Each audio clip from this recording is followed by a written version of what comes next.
Арджуна сказал: «Ты верховная божественная личность, конечная обитель, чистейший, абсолютная истина. Ты вечная, трансцендентальная, изначальная личность, нерожденный, величайший. Все великие мудрецы, такие как Нарада, Асита, Девава и Вьяса, подтверждают эту истину о тебе, и теперь ты сам объявляешь это мне».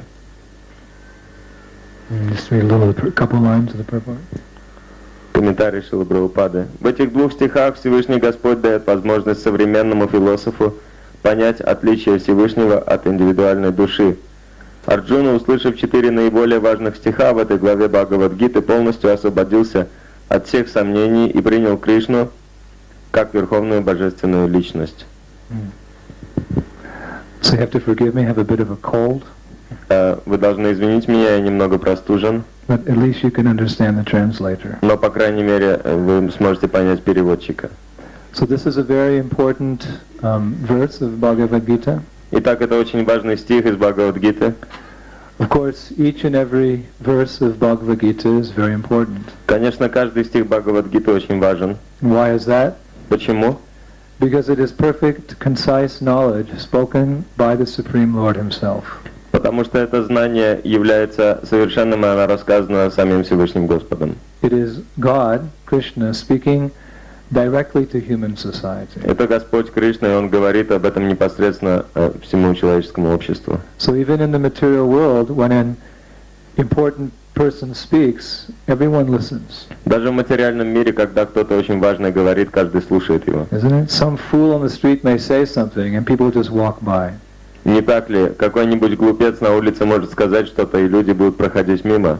But as soon as some well-known politician Но как только какой-нибудь известный политик or famous actor или известный актер or a well-known musician says something, then everybody wants to hear, oh, what did he say? What is it that he said? или какой-нибудь известный музыкант скажет что-нибудь, каждый хочет расслышать это получше. Что он сказал такое? So how significant are the words of the most important person, Sri Krishna? И насколько же важны слова наиболее важной личности Шри Кришны? Actually, they are perfect knowledge. На самом деле они являются совершенством знания. And they are for the benefit of the entire human И race. они предназначены для блага всего человеческого общества. So all the verses are important. Поэтому все стихи очень важны. Because they're spoken by God. Потому что они рассказаны Богом. But this verse is spoken by the devotee of God. Но этот стих произнесен преданным Бога, Arjuna. Арджуной. It is also very Это significant. также очень важно, значительно. Because Arjuna knows Krishna very well. Потому что Арджуна очень хорошо знает Кришну. He is Krishna's intimate friend. Он является близким другом Кришны. And if you have difficulty approaching somebody, if you can know that person's friend or family member, then you can get to know that person very well. И если вам трудно приблизиться к кому-нибудь, но если вы знаете друга или родственника этой личности, тогда это облегчает задачу. So actually Arjuna, his statements in Bhagavad Gita are as significant as the Supreme Lord Himself.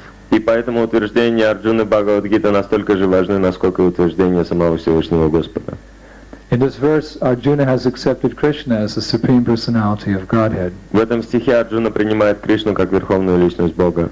Of course, this may seem like a very simple thing to us. Конечно, для нас это может показаться чем-то очень простым. But actually it's the most important revelation in all of the history of religion. Но на самом деле это наиболее важное откровение за всю историю религии. Why is that? Because Arjuna is revealing to us who is God. Почему? Потому что Арджуна являет нам, кто такой Бог. There's so many religions in the world where they believe in the existence of God. Есть множество религий в мире, которые верят в существование Бога. But if you ask the practitioners of that religion, who is God, no one can tell you. Но если вы спросите кого-то из практикующих эти религии, кто такой Бог, никто вам не сможет сказать. In this country there's Russian Orthodox Church. It's been here for many, many centuries, very prominent. В этой стране, например, русская православная церковь существует множество столетий, и она превалирует. And there's so many priests in that religion. И в этой религии существует множество священников. And millions upon millions of practitioners. И существует множество практикующих эту религию, миллионы. But if you ask any one of them, from the priest down to the layman, the common man, you ask them, who is God? No one can say. Но если вы спросите любого из них, начиная от самого священника самого высокого сана до простого прихожанина, кто такой Бог, никто вам не скажет об этом. Right? You ask, who is God? Oh, God is God. Если вы спросите, кто такой Бог, вам скажут, Бог это Бог. He's God. Он Бог. No, but who is God? Но кто же такой сам Бог? God. Это Бог. So unless you know who is God, how is it possible to love God? Пока вы не поймете, кто такой Бог, как же это возможно полюбить Бога? Did you ever love someone you never met? Можете ли вы полюбить кого-то, кого вы никогда не встречали? Did you ever love someone you had no description of? И можете ли вы полюбить, любили ли вы кого-нибудь, чьих даже описаний вы не слышали? Maybe some sentiment there, some appreciation is there. Может быть какое-то чувство по отношению к этой личности. But you can't really love someone that you don't know. Но вы не можете на самом деле любить того, кого вы не знаете. For example, if I told you that I had a very close friend, Например, я могу вам сказать, что у меня есть близкий друг. someone who was very, I love this friend very much. Какой-нибудь друг, которого я очень люблю. I loved him so much. Я его так сильно люблю. I loved him so much. Я его так сильно люблю. So you said, really? What's his name? Вы спросите, да, но как же его имя? I don't know. Я не знаю. Oh, well, where does he live? Ну хорошо, а живет-то он где? I don't know. Я не знаю. Well, what does he look like? А как же он выглядит? I don't know. Я не знаю. Well, what does he do? А чем он занимается вообще? I don't know. Не знаю. Then you're going to really question, do you really love this person? И тогда у вас сразу возникнет вопрос, что на самом деле он его любит. You can't tell me anything about him. You can't even tell me what his name is. А если этот человек ничего о нем не может сказать, даже как его зовут. So you would doubt if I actually loved him. И вы будете сомневаться в том, люблю ли я эту личность. So this is the point. Arjuna's declaring Krishna, this personality, Krishna, as the supreme personality of Godhead, is very, very relevant. И в этом весь смысл, то, что как Арджуна объявляет о Кришне, то есть это очень такое серьезное откровение. It immediately makes Bhagavad Gita superior to all other religious teachings. И эти утверждения незамедлительно возвышают Гиту над всеми остальными религиозными произведениями. Just this one simple fact, that Arjuna has revealed who is God, who is the personality of God. This one fact makes the Bhagavad Gita more important than any other religious teaching in the world.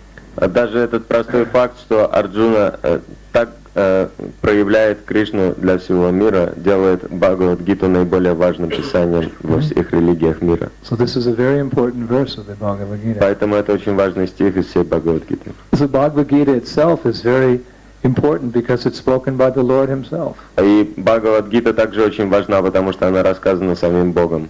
Krishna is speaking. Кришна говорит там.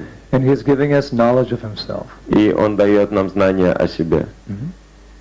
No one knows God better than God. Никто не знает Бога лучше, чем Бог. Just like no one knows you better than you. Точно так же, как никто не знает вас лучше, чем вы. Right? You may have some close friends who know you very well, but there's some secret things you hardly tell anybody.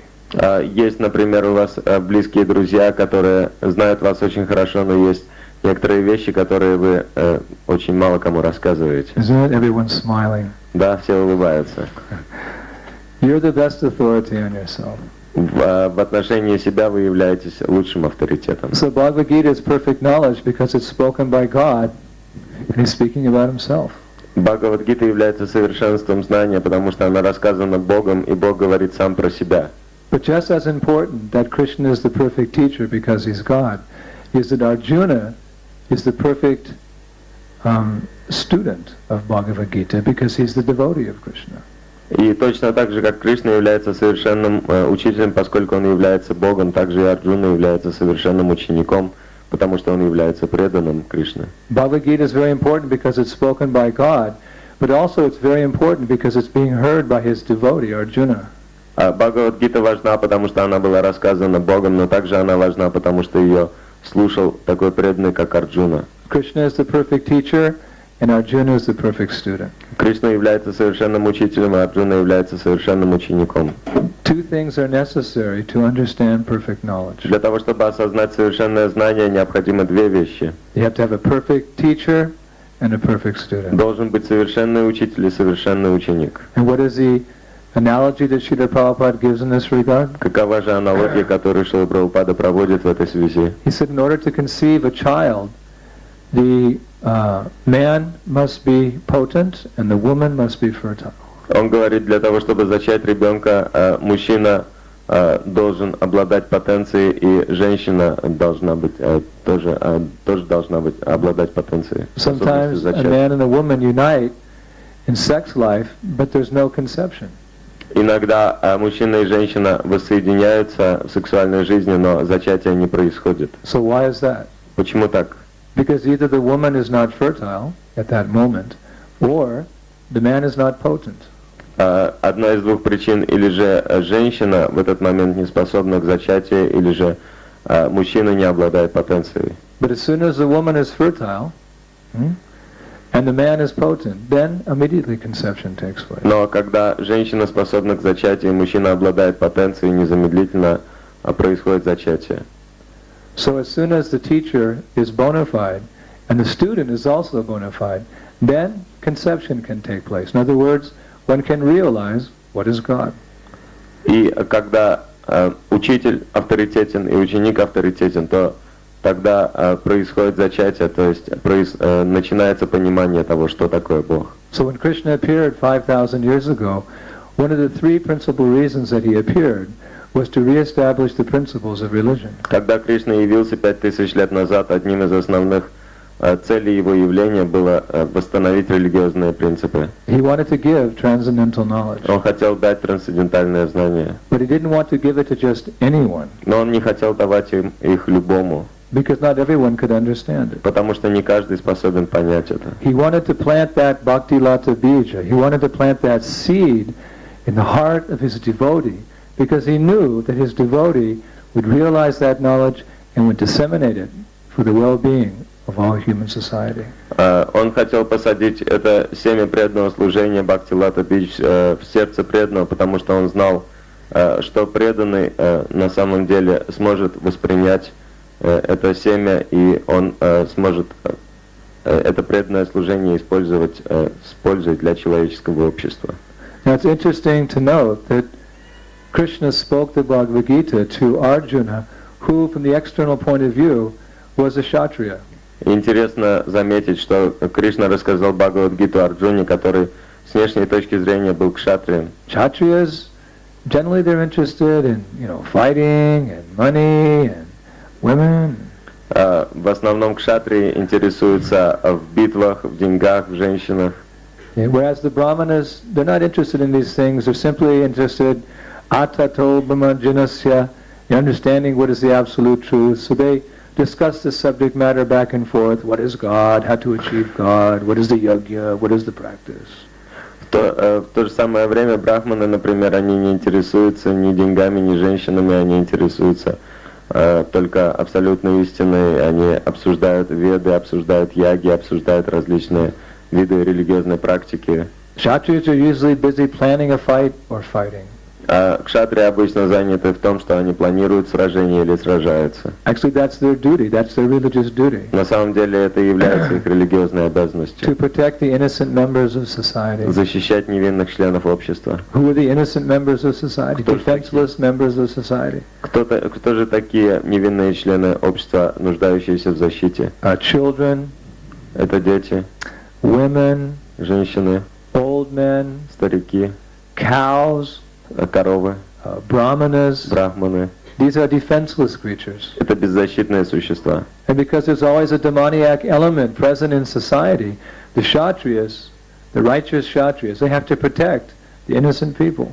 И поскольку существуют такие беззащитные члены общества, то кшатрии, обязанность кшатрии входит защищать этих людей. So they're very busy. Они очень заняты. Fighting and so forth. В сражениях, ruling, administrating. в управлении, административных функциях. Whereas the Brahmanas, they're sitting home, studying Shastra, giving some classes, giving darshan.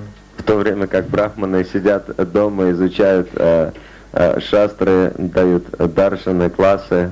They're not so active like that, at least physically active. Они не настолько активны, по крайней мере, на физическом уровне. That is why Prabhupada said, generally you see a Brahmana, he has a big belly. Поэтому Шрила Прабхупада говорил, что у брахманов можно обычно видеть большой животик. Because he's acting through his intelligence. Prabhupada called it lazy intelligence. Потому что он действует через свой разум. Прабхупада называл это ленивым разумом. Instead of doing it himself, he says to his servant, you do this, I'm studying Shastra. А вместо того, чтобы сделать что-то самому, он говорит своему слуге, займись этим, а я почитаю шастры. So someone may question, how is it that Krishna spoke Bhagavad Gita to a Kshatriya? И кто-то может задать вопрос, как же это возможно, что Кришна рассказал Бхагавад-гиту Кшатрию? Well, we know the answer. Но мы знаем ответ. Krishna says to Arjuna, because you're my friend, as well as my devotee, you can understand the confidential nature of this knowledge. Потому что Кришна сказал Арджуне, поскольку ты мой друг и мой преданный, поэтому ты можешь понять сокровенную тайну этого учения. Actually, Bhagavad Gita was spoken just at the end of Dwapara Yuga. А Бхагавад-гита была рассказана в конце Двапара-юги. We can just imagine there were so many saintly persons in India at that time. Мы можем просто представить себе, сколько было святых личностей в Индии в то время. Dwapara Yuga means what? At least 50% of the people are God conscious. Двапара-юга обозначает, что по крайней мере 50% людей осознают Бога. Right? Satya Yuga means 99.999% of the people are Krishna conscious. Сати-юга обозначает, что 999% людей осознают Бога. Treta Yuga means 75% of the people are God conscious. Трета-юга значит, что 75% людей осознают Бога. Dwapara Yuga means 50%. Двапара-юга это 50%. And Kali Yuga means what?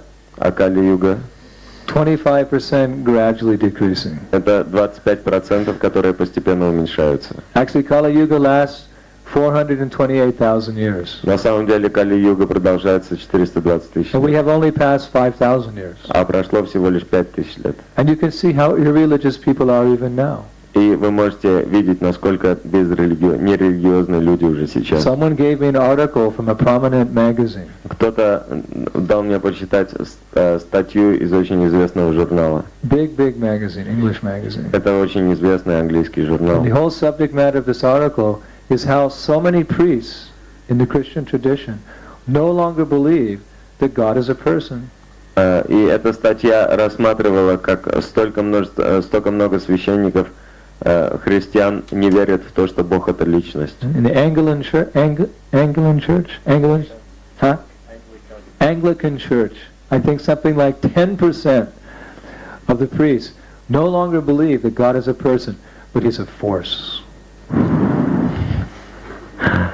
И в англиканской церкви, наверное, 10% священников не верят в то, что Бог является личностью, что это просто некая такая сила. So the interviewer, who was interviewing these priests, he asked him, "Well, why are you a priest? What is the purpose of religion unless we understand God is a person?"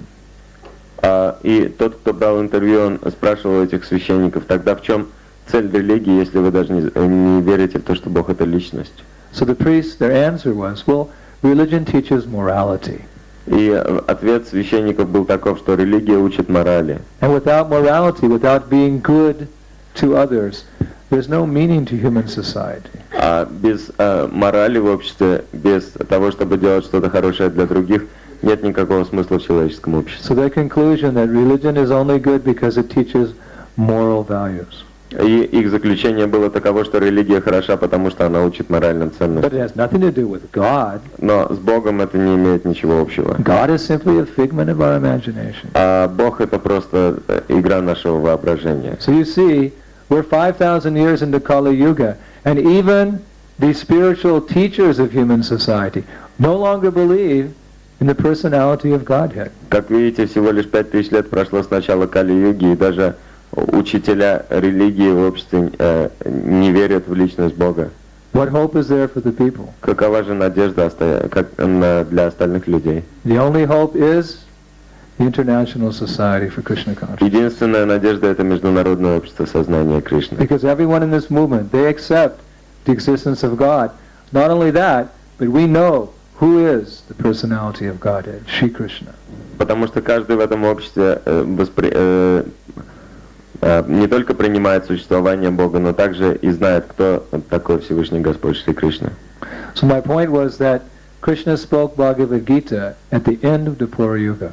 И мы начинали наш разговор с того, что Кришна рассказал Бхагавад-гиту в конце Двапара-юги. So at least 50% of the population were Krishna conscious. По крайней мере, 50% населения были тогда осознающими Кришну. So Krishna could have spoken to so many yogis, so many mystics, so many philosophers.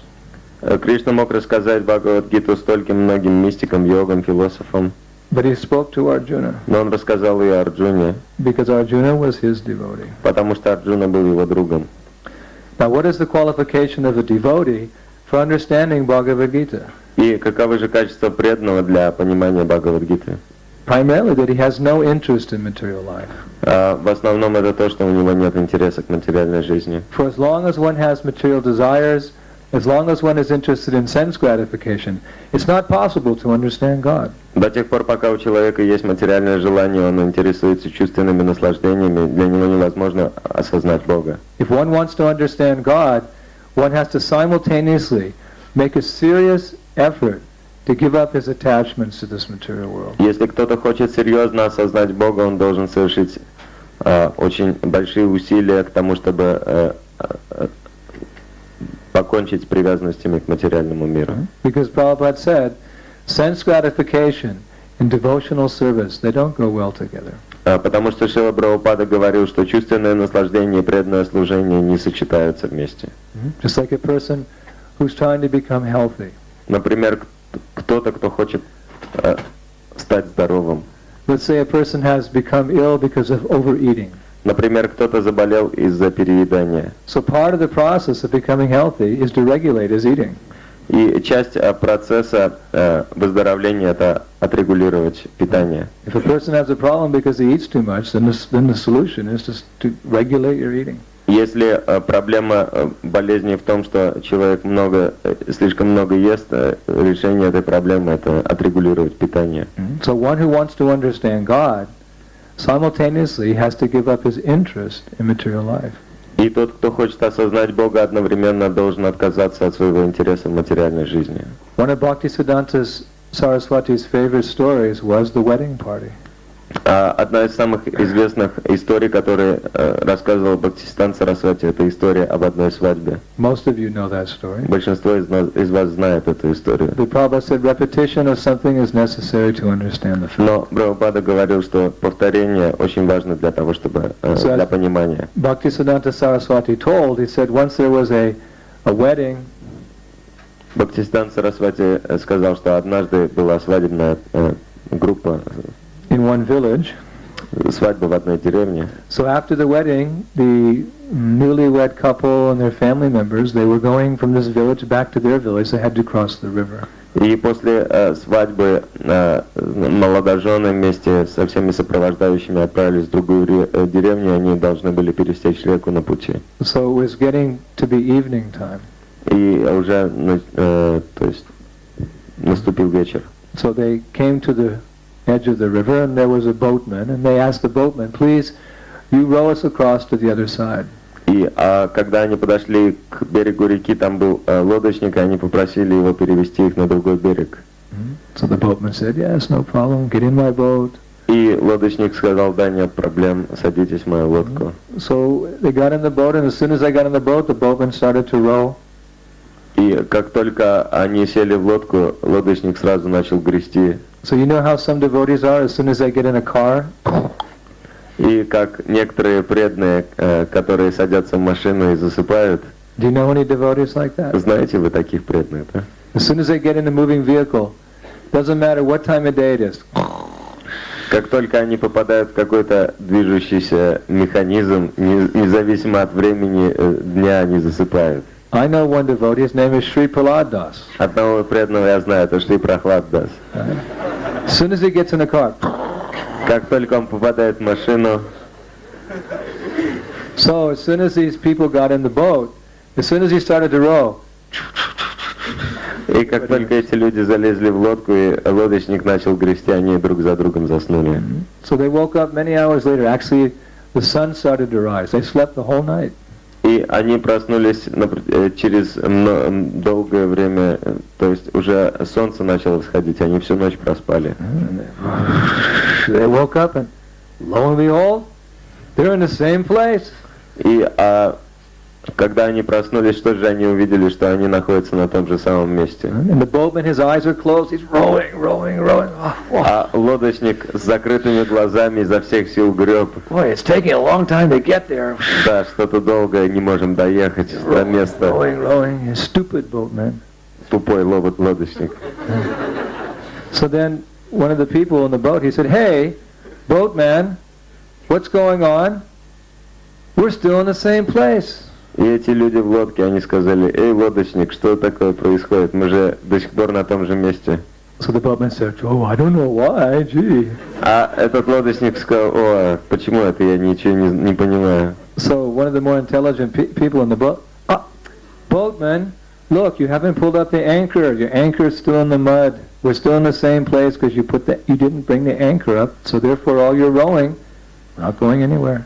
И нашелся один самый-самый умный в лодке, и он сказал: «Лодочник, посмотри, у тебя якорь до сих пор не зацепился там за дно, и ты его не вытащил, поэтому сколько бы ты ни греб, лодка не будет ехать никуда». So it's a funny story. Это смешная история. But actually we're laughing at ourselves. Но на самом деле мы смеемся над собой. If we don't make a determined effort to give up material desires and sense gratification in order to advance in Krishna consciousness. Если мы не совершим серьезных усилий для того, чтобы отказаться от материальных желаний и от чувственных наслаждений, мы не сможем прогрессировать в нашем преданном служении. So material desires are an obstacle to pure devotional service. Материальные желания являются препятствием в чистом преданном служении. And to that degree that we have material desires, we cannot realize Krishna. И до какой степени у нас есть материальное желание, до такой же степени мы не способны понять Кришну. So because Arjuna was a pure devotee of the Lord, he had no material desires. Therefore, Krishna spoke Bhagavad Gita to him. И поскольку Арджуна является чистым преданным Господа, и у него не было материальных желаний, поэтому Кришна рассказал ему Бхагавад-гиту. That was his qualification. Такова была его That he квалификация. was a devotee. Он был преданным. Krishna Bhakta Nishkama Ata Eva Shanti Bhukti Mukti Siddhikam Akaleya Shanta. That because a devotee, Krishna Bhakta Nishkama, he has no material desires, Krishna Bhakta Nishkama Ata Eva Shanta. He's very peaceful and happy. И поскольку преданный Господа не имеет материальных желаний, он очень умиротворен и счастлив. But Bhukti Mukti Siddhikam Akaleya Shanta. Bhukti Mukti Siddhikam Akaleya. The gross materialists, the yogis, and the jnanis, they all have some form of material desire. Но бхукти, мукти, ситхи, ками, все эти йоги, материалисты, у них множество материальных желаний, поэтому они неспокойны. The bhuktis, that means the materialists, they're full of material desires. Бхукти — это материалисты, у них полно этих материальных желаний. But the bhukti muktis, those desiring liberation, the jnanis, they also have some independent desires from Krishna. Мукти, те, кто желают какого-то имперсонального освобождения, гьяни, у них тоже есть какие-то желания.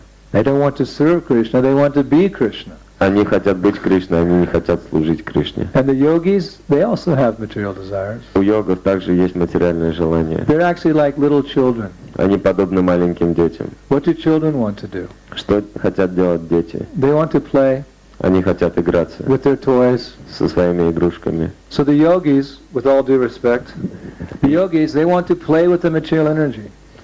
И йоги, они тоже хотят играть с материальной энергией. Nothing to do with love of God. Это не имеет ничего общего с любовью Serving к Богу, God. со служением Богу. They want to become tinier than the tiniest, Они хотят стать меньше маленького bigger than the или biggest, больше большого, control people at will, контролировать волю людей, take things from a distant place, доставать вещи с далекого fly расстояния, in the sky, летать в небе, walk on the water. входить по воде. What does this have to do with love of God?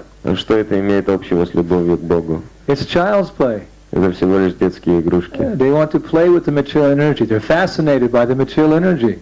Они хотят играть материальной энергией, поскольку они привлечены ею. A devotee, on the other hand, he's not the least interested in this material energy. А преданный, с другой стороны, он не интересуется совершенно этой материальной энергией. Having understood the beauty of Krishna, как мы можем понять красоту Кришны? this material world appears to be very pale. Когда мы поймем эту красоту, этот материальный мир покажется очень невзрачным, бледным. So these yogis are actually, they have so many material desires. И у йогов множество материальных желаний. Therefore, because each of them had all these personalities, the bhuktis, the muktis, and the siddhis, they all had kama, they all had material desires. Krishna didn't plant the seed of Bhagavad Gita in their heart.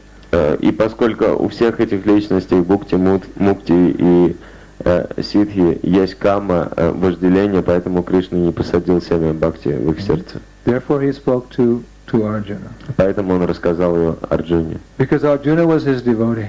Поскольку Арджуна был его преданным.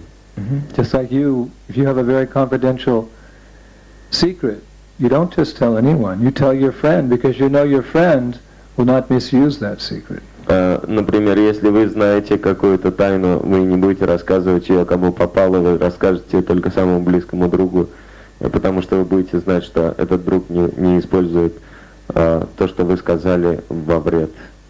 Did you ever tell something very confidential to a friend, a so-called friend, and later on the whole temple knows it? Бывало у вас такое, что вы рассказывали что-то очень сокровенное своему так называемому другу в храме, и потом весь храм узнавал об этом? Right? Never happened to you? Никогда не случалось. I want to tell you something. It's really personal. You promise you won't tell anybody? Oh, I promise. I really have promised. И, например, вы говорите, я тебе расскажу секрет, но пообещай, что никому не скажешь. Да, обещаю, клянусь. The next morning, the temple president calls you in his office. Now, wait a minute. I heard that you were planning. Well, how did you know? И вдруг на следующий день президент храма вызывает вас и говорит, что-то я там слышал, что ты там такое-то делал, а откуда вы знаете?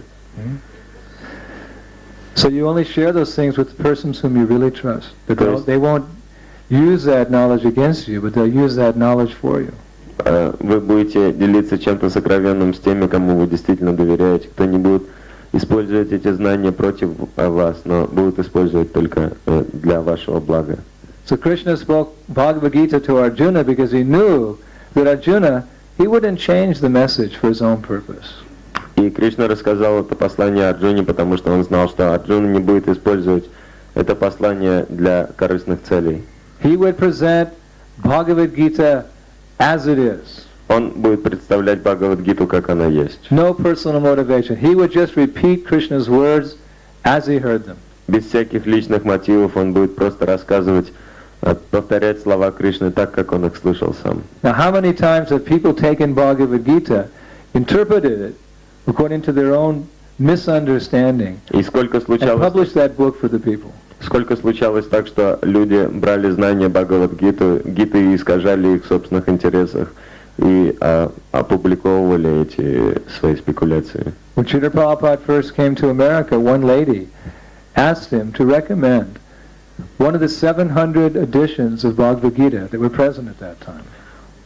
Одна из женщин, когда Шрила Прабхупада появился в Америке, пришла к нему и спросила у него, какое издание Бхагавад-гиты он может ей порекомендовать, поскольку в то время существовало уже более 700 изданий Бхагавад-гиты. There were 700 editions of Bhagavad Gita. В то время существовало более 700 изданий So Бхагавад-гиты. Prabhupada thought for a moment, he said, I'm sorry, but I can't recommend any of them because all of them deviate from the original purpose of the Bhagavad Gita. И Прабхупада сказал, я очень извиняюсь, но я не могу порекомендовать вам ни одного издания, потому что все они отклоняются от истинной цели Бхагавад-гиты. What is the original purpose of Bhagavad Gita? Какова же изначальная цель Бхагавад-гиты? Sarvadharmam parityajya mamekam saranam vraja aham tam savapapebhyo mokshasima suchaha. Krishna says, you abandon all varieties of dharma, you just surrender unto me, I will protect you from all sinful reaction, do not fear. In other words, the purpose of Bhagavad Gita is to become a devotee of Krishna. Кришна говорит, необходимо оставить все виды дхармы и просто предаться мне, стать моим преданным, И таким образом это является целью Бхагавад-гиты. I once met a professor in a university in America. When I first became a devotee, we used to go to the universities to preach. Однажды я встретил университетского профессора, когда я стал преданным, мы обычно проповедовали по университетам. So I had a conversation with this professor. И у нас был диалог с этим профессором. And I asked him this very question. И я спрашивал у него различные You're вопросы. teaching this religious studies course. Do you know what is the purpose of Bhagavad Gita? Вы обучаете этому религиозному курсу, вы понимаете, в чем цель Бхагавад-гиты? He said yes. Он сказал да. I said what? И я спросил, в чем He said to дело? become a good fighter. Он сказал, стать хорошим воином. I said what? Я спросил, чего? He said yes, because Krishna, he was on the battlefield and he told Arjuna, stand and fight. Да, он сказал, потому что Кришна учил Арджуну, который был воином, что вставай и сражайся. Because Krishna was on his side, he was a good fighter. Потому что на его стороне был Кришна, и он был хорошим воином. Krishna instructed him in the principles of warfare. И Кришна дал ему наставления в принципах ведения военной. Therefore Arjuna could defeat in battle personalities like Dronacharya. Поэтому Арджуна мог в битве побеждать таких личностей, как He Дроначарья. went on and on and on like this, how Bhagavad Gita is for Kshatriyas and И он очень долго объяснял, что Бхагавад-гита, как она предназначалась для кшатриев. And of course we know there's other commentators on the Bhagavad Gita who even go so far as to say it's not to Krishna to whom we have to surrender, but to the unknown, unborn within Krishna. И мы знаем, что есть даже комментаторы Бхагавад-гиты, которые доходят до того, что говорят, что это не Кришна, кому мы должны предаться, а некоему непознанному и нерожденному внутри Кришны. Right? So you can see so many interpretations. So therefore Krishna spoke to Arjuna in the hopes that Arjuna would keep the lineage there, the disciplic succession as it was. Мы можем видеть, что столько много интерпретаций существует, и поэтому Арджуна, то есть услышал это знание от Кришны, Кришна рассказал его ему в надежде на то, что он будет удерживать эту правильную линию. Manmana bhavavat bhakto majati mam namaskuru. Krishna says, become my devotee, bow down to me, worship me. This is the meaning of Bhagavad Gita. Кришна сказал Арджуне, поклоняйся мне, помни обо мне, стань моим преданным. Таков смысл Бхагавад-гиты. Of course, one can say there's many instructions in Bhagavad Gita. Конечно, можно сказать, что в Бхагавад-гите множество наставлений. Are you all reading Bhagavad Gita carefully? Все ли вы читаете Бхагавад-гиту внимательно? You'll see Krishna speaks about karma yoga. Вы можете видеть, как Кришна рассказывает о He карма-йоге. speaks about jnana Он yoga. рассказывает о гьяна-йоге. He speaks about hatha Он yoga. рассказывает о хатха-йоге. So one can say, well, why are you saying bhakti yoga is the highest? I mean, Krishna, he speaks about so many kinds of yoga, and Bhagavad just pick one and become self-realized. И кто-то может сказать, почему вы говорите о бхакти-йоге. Существует столько много видов йог, о которых рассказано в Бхагавад-гите. Можно любую выбрать и стать самореализованной личностью. Okay. But it's interesting to note that Krishna's final instructions come in the 18th chapter. Да, но интересно заметить, что последнее наставление Кришны находится в 18 главе. That verse, Sarva Dharma Puritaja, that comes in the last chapter of Bhagavad Gita.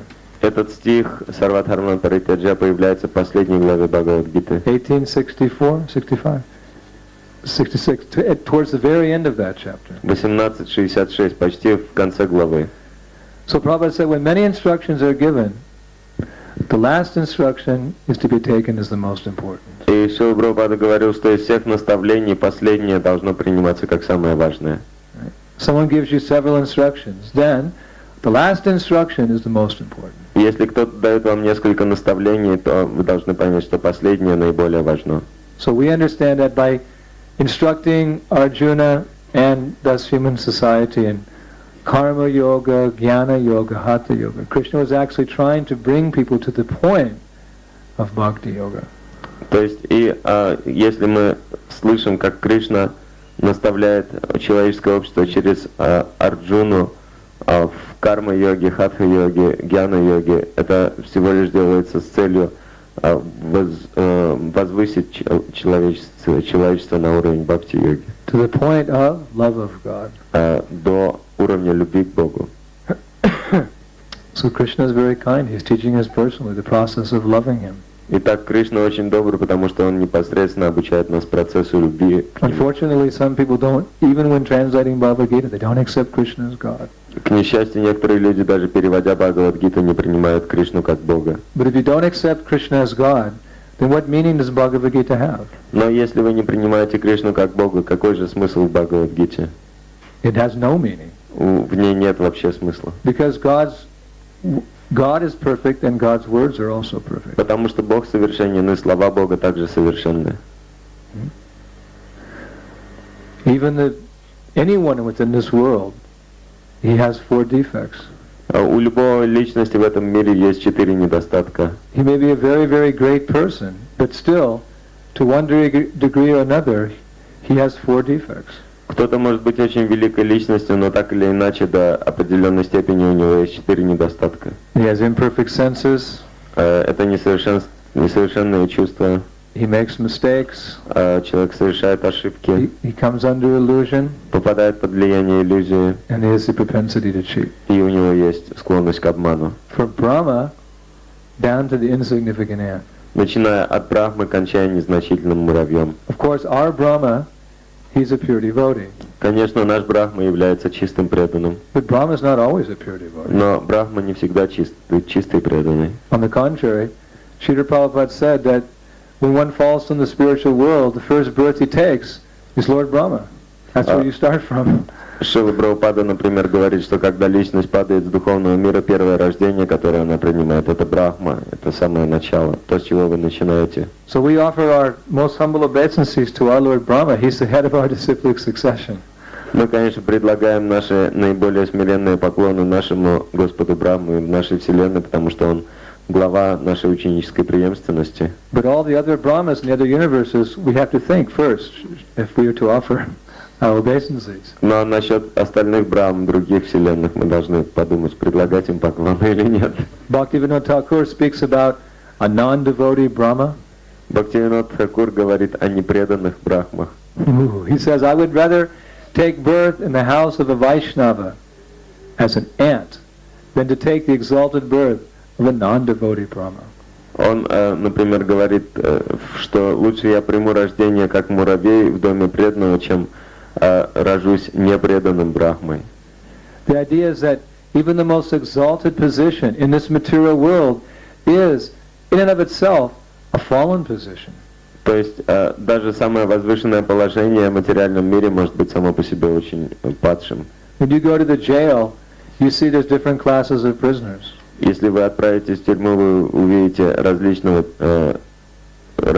уровня заключенных. There's prisoners who live all by themselves in a little cell. Есть заключенные, которые живут сами по себе в маленьких, They're very, very, very bad. В маленьких камерах, они в очень плохом They're состоянии. being punished. То есть они очень плохие. But you may also find Их in that наказывают prison таким образом. that due to good behavior, there's some prisoner, he has video, and his friends come and see him, and he's got a nice soft bed, he's got his own toilet. Но, например, есть заключенные, которым за хорошее поведение выделяют видео, замечательную кровать, друзья его приходят навещать, у него даже собственный туалет есть в камере. Right? He's got paints he's painting, and the sun comes through his window, he can see the birds flying from the bars. Даже на стенах у него есть какие-то рисунки или обои, солнце проникает к нему через окно, он может видеть, как птички там летают снаружи. His cell is 3 meters bigger than the other prisoners. А его камера на целых 3 метра больше, чем у других преступников. So you're walking around the prison and you think, wow, this is really nice. This is, wow, special. Really lucky. Если вы пройдетесь по тюрьме, вы можете подумать, о, это замечательно, особая камера, вот это удачливая личность. But he's still in the prison. Но все равно в тюрьме. He may have 3 meters more, but it stops there. У него может быть на 3 метра больше, но он все равно это ограниченное пространство. He may have videos, but he can't go to the store and get them. He has to order them. У него может быть есть видео, но он не может пойти в магазин и выбрать что-то сам, он должен заказывать. So Yes, relatively he's in a better position, but he's still in prison. Сравнительно, конечно, его положение лучше, но все равно он в тюрьме. He's still a criminal. Все равно он преступник. So anyone who is within this material world, however great that person may be, he's fallen. Любой, находящийся в материальном мире, независимо от того, насколько он велик, является падшей личностью. He's described as Nitya Bada, eternally conditioned. Такие личности описываются как нитья-бадха, вечно обусловленные. Of course, no one is eternally conditioned. Конечно, нет никого вечно обусловленного. Because one day, by the mercy of Krishna, everyone will return to the spiritual world. Потому что в один прекрасный день, по милости Кришны, каждый может вернуться в духовный мир. It could happen in a moment, or it could happen in 25 billion lifetimes, but eventually everyone will come to their senses. Это, конечно, может произойти за одно мгновение, а может произойти за 25 миллиардов жизней, но в конечном итоге каждый может прийти в чувство. We're described as Nitya Bada because we've been in this material world such a long time. Мы описываемся как нитья-бадха, потому что мы находимся в этом материальном мире на протяжении очень долгого времени. So who's great?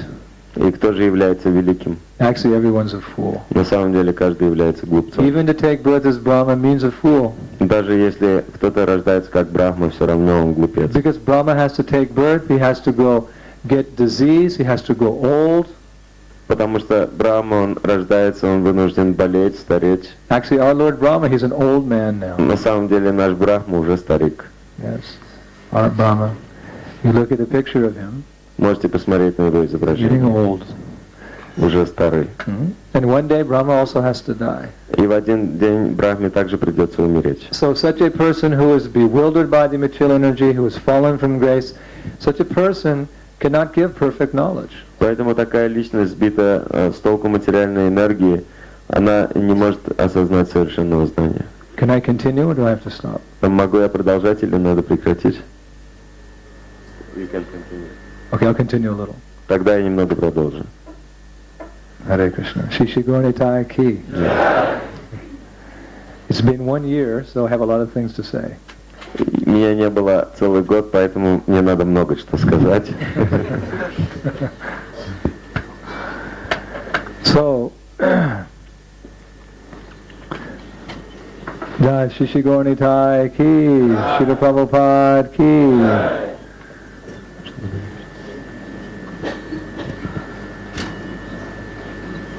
So therefore, no one within this material creation can give us perfect knowledge. Поэтому никто в этом материальном творении не сможет дать нам совершенного знания.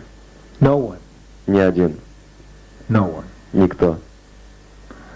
That knowledge must come from another realm, spiritual realm. Это знание исходит из другого царства, духовного царства. Golok Premdan Harinam Sankirtan, it's stated that this process of Krishna consciousness, Golok, it's coming from Goloka Vrindavan. Этот процесс сознания Кришны, он не исходит с Галоки Вриндавана. It's being given to us by the all-perfect personality of Godhead. Он был дан нам всесовершенной личностью Бога. Krishna is beyond the limitations of this material nature. Кришна находится за пределами ограничения материальной природы. And therefore Bhagavad Gita has significance. Поэтому Бхагавад-гита так существенна, так For that значительна. reason, Bhagavad Gita has significance. По этой причине Бхагавад-гита настолько It's not существенна. delivered by a person who has imperfect senses, Она не была поведана личностью, обладающей несовершенными чувствами, who makes mistakes, которая совершает who ошибки, comes under illusion. которая попадает в Who cheats влияние others. иллюзий, обманывает других. It comes from the all-perfect personality of God. Это знание исходит от всесовершенной личности Бога, Therefore it's perfect. поэтому оно совершенно. So unless you accept Krishna as God, then there's no significance to the Bhagavad Gita. It's just another book by another great speculator. Поэтому, если вы не признаете величие Бога, то никакого смысла в Бхагавад-гите не будет. Это будет всего лишь еще одна выдумка еще одного спекулянта. God is the original Guru. Господь является изначальным гуру. He's the Adi Guru. Это Ади-гуру. Like Adi Purusha means the original person. So Krishna is the Adi Guru. He's the original source of all knowledge. And any other guru who is guru must simply repeat with realization what Krishna has said. То есть Кришна это Ади-пурушам, это изначальная личность, он также является Ади-гуру, изначальным гуру, и все остальные Гуру, которые действительно являются гуру, должны просто повторять то, что говорил Кришна. Only Krishna can deliver perfect. Dharantu sakshat bhagavad panitam. Только Кришна может передавать совершенное знание. Someone can challenge, well, you're not Krishna, you're sitting on that seat and you're speaking so strongly, so how are you qualified? Но кто-то может бросить вызов, вы не являетесь Кришной, но вы сидите на возвышении и говорите такие слова, какова же ваша квалификация? You said no one in this material creation can give us perfect knowledge, only God who's beyond the material creation. Вы говорите, что никто в этом материальном творении не может дать нам совершенного знания, только Бог, находящийся за пределами творения. But you're speaking, Но вы говорите, you're not God, вы не Бог, you're not Krishna, вы не Кришна, so you're contradicting yourself. так что вы противоречите сами себе. Yes, I'm not God, but we're repeating God's message. Да, может быть, я не Бог, но я повторяю послание Бога. I'm not perfect, but I'm repeating the perfect message. Я сам несовершенен, но я повторяю совершенное послание. Let's take an analogy like Einstein. Например, мы можем рассмотреть пример Эйнштейна. Einstein's theory of relativity. Теория относительности Эйнштейна. What was it? E equals mc squared. E равно mc в квадрате. Uh-huh. Any scientists here? Да? Ученые здесь есть какие-нибудь? E equals mc squared. Да, это такая формула. Now, if you ask me what that means, I don't have a clue. Если вы спросите меня, что это значит, я ничего вам не отвечу.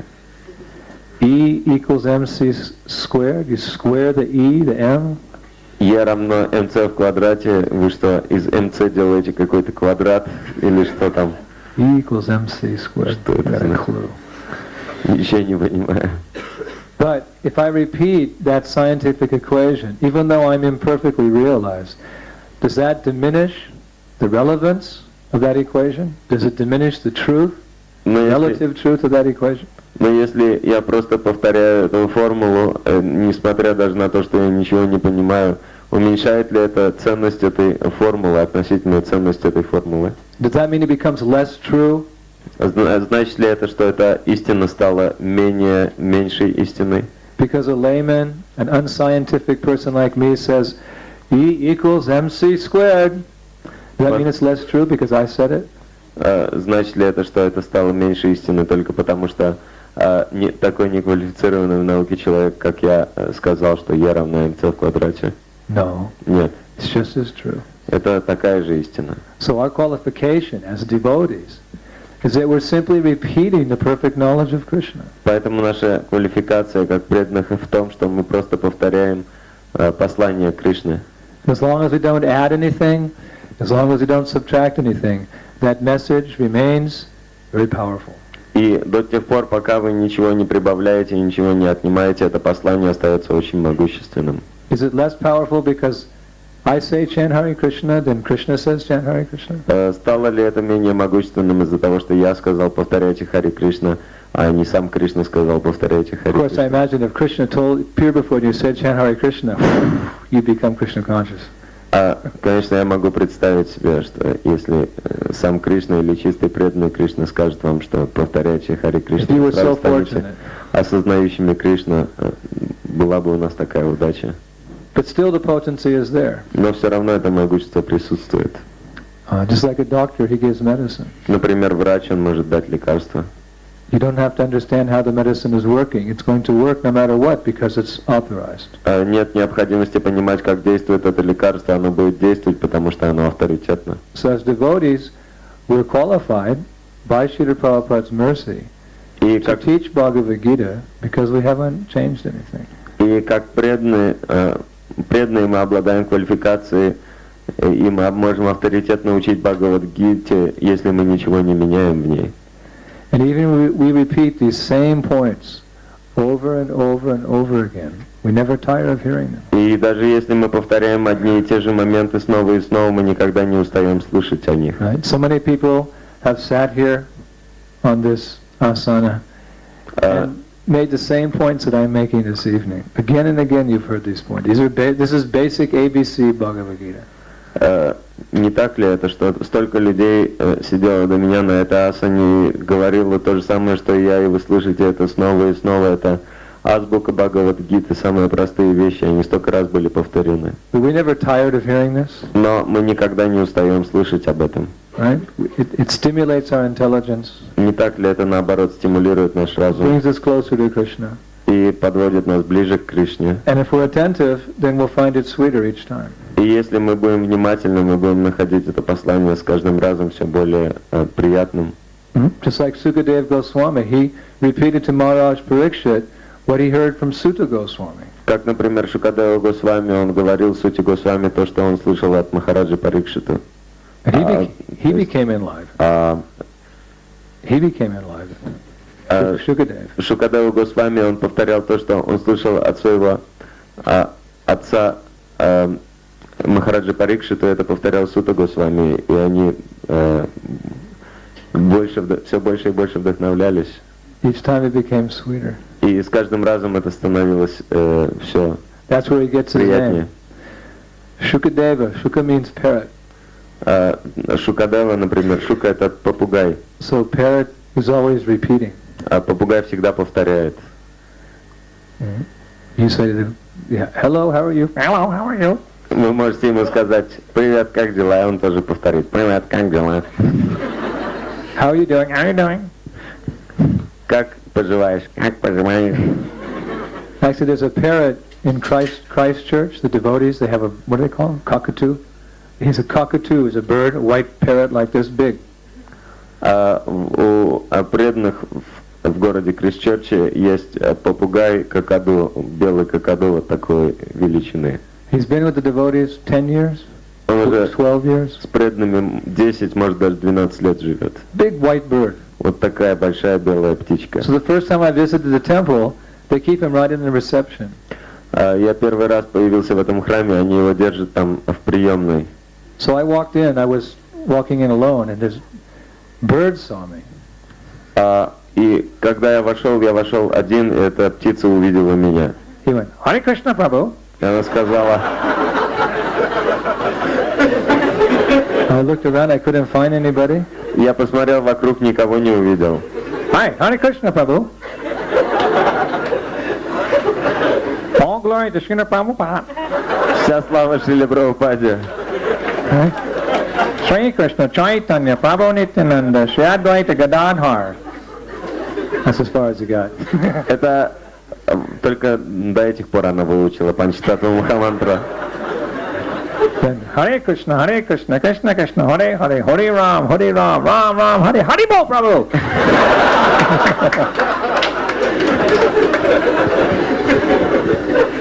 What else does he say? Chaitanya, Chaitanya. Like here you do in Russia, Chai. Здесь в России тоже так же повторяют иногда Чайтанья. In other parts of the world we say Chaitanya, but in Russia they say Chaitanya, Advaita, Advaita. В России иногда так повторяют. He must be a Russian bird or something. Наверное, это русская из России птица была. So also that bird, when there's kirtan going on, the temple room is right next to his room.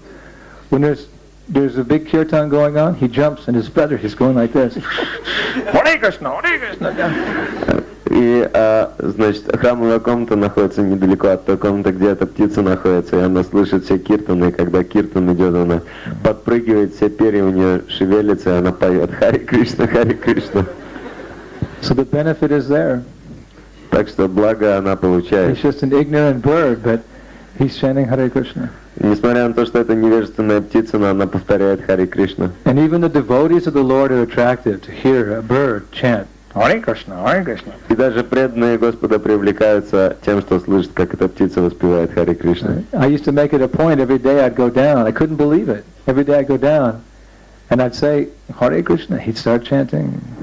И я никак не мог поверить, каждый раз я спускался вниз и говорил этой птице Харе Кришна, и она тут же начинала повторять мантру. So even you hear it from a bird, this knowledge is so nice that we never tire of hearing. И несмотря даже на то, что мы слышим это от птицы, это знание настолько чудесно, что мы даже от нее не устаем слышать. Myself, and Prahlad and Nishin Kavacha, we just came from Budapest. Мы втроем, я, Прохлад, Индрасимх и Кавачем, приехали из Будапешта. There was a big rock festival there. Там проходил большой It рок-фестиваль. was called Euro Woodstock. You know Woodstock? Yeah. It was called European Woodstock. И этот фестиваль назывался Европейский Вудсток. You know the original Woodstock? Вы знаете, где находится изначальный Вудсток? Yeah, some of you know. Кто-то, наверное, знает в Америке. It was a big festival of so many different bands in the 1960s in America. В 60-х годах в Америке это было место, где проходил большой фестиваль различных рок-групп. So they're trying to repeat this in Europe. И они пытаются повторить это в Европе. So it was a 7-day event, and some of the most famous rock bands in Europe came to this festival. И это было очень известное, то есть большое событие, и 7 известных европейских групп приехало на этот фестиваль. And there were 300,000 young people. И там присутствовало 3000 молодых людей. 300,000. 300 тысяч, They извиняюсь, set молодых людей. their tents up in this grassy area. И они разбили свои палатки на этом поле. So we set a big tent up also. We had a big stage and big speakers, amplifiers. Мы также разбили свою палатку, у нас была большая сцена, множество громкоговорителей, усилителей. And for 7 days, practically day and night, we just stopped for a few hours in the night. We just sang the same song over and over again. Hare Krishna, Krishna Krishna, Hare Hare, Hare Rama, Rama Rama. Nobody complained.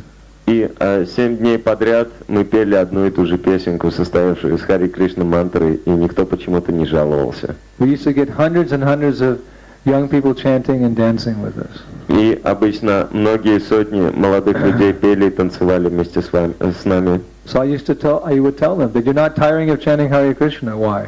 И мы спрашивали их, не устали ли вы повторять Хари Кришна, и они говорили, почему. You take any other band that's playing here today, and you take their best song, and you play it day and night for 7 days, people will go crazy. Если взять одну песню и играть ее в течение 7 дней, люди могут с ума сойти. Right? You take your favorite song, some group, they come out with a new song, it's fresh, it's nice, it's got a good beat, right? It's got a good guitar. So then you play it for 2 hours, for 2 days, for 2 weeks. You'll go crazy. No, stop, please, no! Если, например, взять какую-то известную песенку с замечательным ритмом, с чудесной гитарой, и проиграть ее 1-2 раза, она будет всем нравиться, но потом можно играть ее 2 часа, 2 дня, 2 недели, и потом все начнут с ума сходить и кричать: нет, пожалуйста, хватит, больше не надо. Actually, the Chinese, they used to have a torture like that. А на самом деле у китайцев была даже такая пытка. They had different types of torture. У них были очень разнообразные виды пыток. They had one torture that used to drop water on your forehead. They tie you down and a drop of water.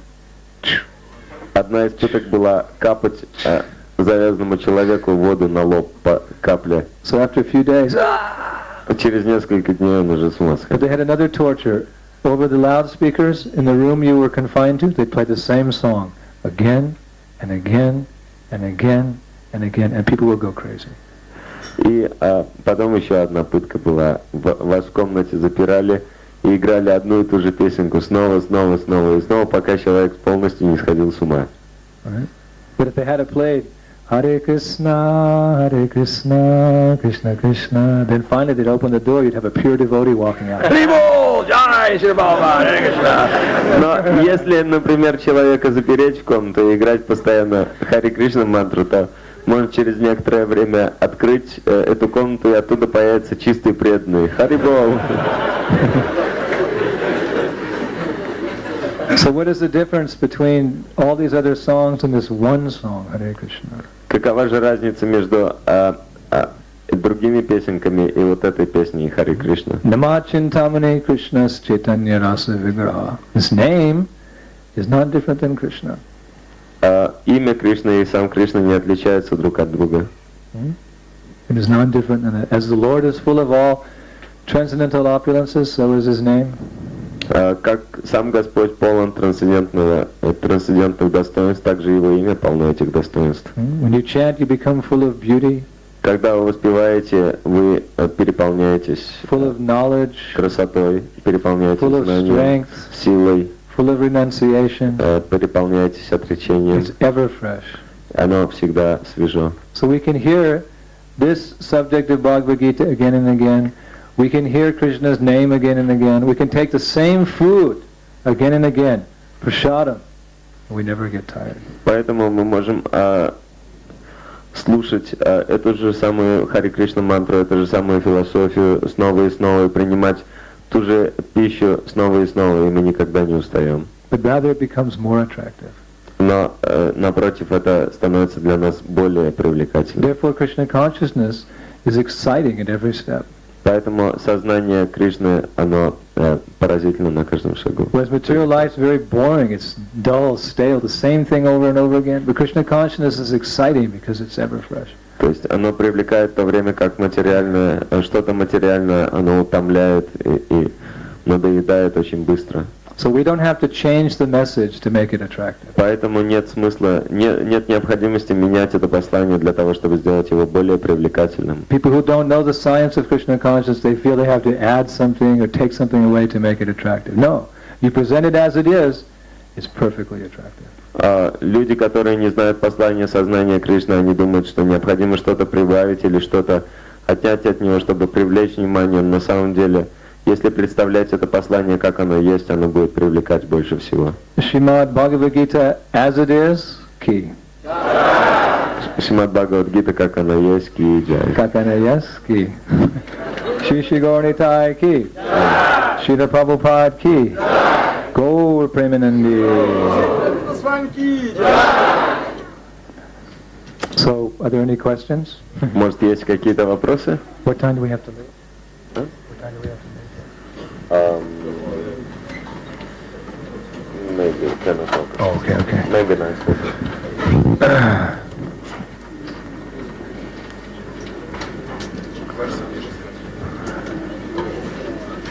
Сердце материалиста полно вожделения, но каким образом это сердце пропадает сильно преданного служения? Сердце материалиста, оно полно вожделения. Каким же образом попадает в него семя преданного служения? So how the seed of pure devotion get into this heart and enter.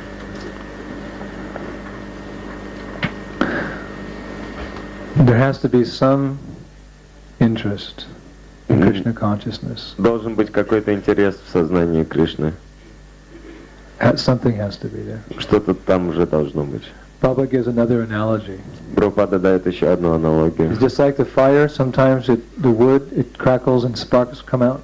Он говорит о том, как дерево иногда горит, и искры огня разлетаются повсюду. So if those sparks fall on green grass, nothing happens. Если эти искры попадают на зеленую траву, ничего не происходит. Smolders and goes out. Они просто тухнут. So if those sparks fall on semi-dry grass, it catches a little bit and it goes out. Если эта искра попадает на полувысохшую траву, она немного может погореть и потухнуть. Sometimes that spark falls on dry grass, immediately catches. Но иногда эта искра может упасть на сухую траву, и тогда загорается огонь. So in order for Krishna consciousness, the spark of Krishna consciousness to ignite the fire of devotional service in our heart, we have to be somewhat ready. И для того, чтобы в нашем сердце загорелось это пламя сознания Кришны, мы должны быть до какой-то степени готовы к этому. You have to have come to the conclusion that material life is fruitless. Вы должны прийти к заключению о том, что материальная жизнь бесплодна. And you have to be searching for God. И вы должны искать Бога. Then when you come in contact with this process, immediately it will work. Тогда, если вы приходите в контакт с этим процессом, незамедлительно он срабатывает. But then again, Lord Chaitanya is very merciful. Но, опять-таки, Господь Чайтанья, Он очень милостив. When Namo Mahabhadanaya Krishna Prema Padayate Krishnaya Krishna Chaitanya Namne Gudusaya Namaha. That he's giving Krishna consciousness to who? The most qualified? No, he's giving to the most fallen. Кому же он дает сознание Кришны? Наиболее квалифицированным нет, он дает его самым падшим. So how is it that the Pavana, the fallen?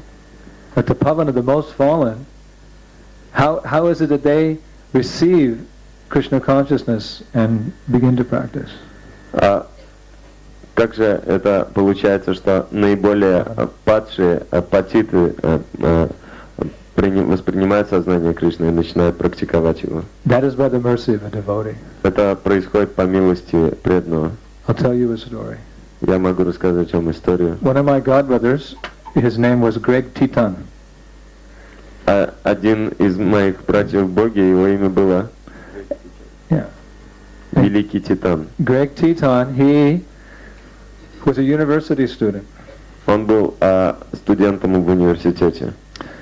So he heard, this is the 1960s, that His Divine Grace A.C. Bhaktivedanta Swami Prabhupada was coming to Boston to lecture on Bhagavad Gita.